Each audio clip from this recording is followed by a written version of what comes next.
We spoke with a surgical oncologist in Tucson who says women in their 20s and 30s are sometimes told they are too young for cancer or their symptoms are explained away. It is not uncommon that young women will present with a symptom and be told it's a cyst or nothing without ordering any imaging.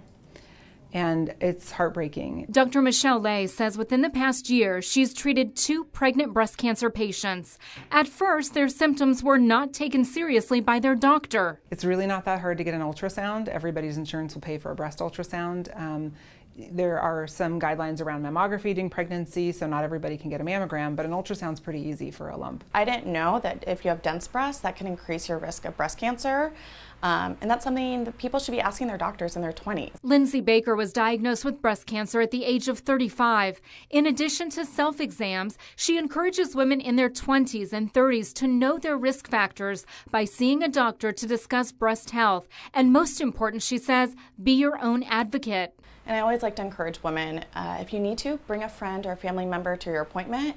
And if your physician isn't listening to you, you need to likely switch practices and find a doctor that will hear you and listen to you. Dr. Lay says it's important to rule out breast cancer because younger women tend to get more aggressive types of cancer. She says if your doctor isn't listening to you, see a different doctor. If you don't have health insurance, there are organizations that offer free or low-cost mammograms. One option is the National Breast and Cervical Early Detection Program at the Teresa Lee Public Health Center in Tucson. We've linked the details and local phone number to this story on KOLD.com. I'm Rebecca Taylor, 13 News.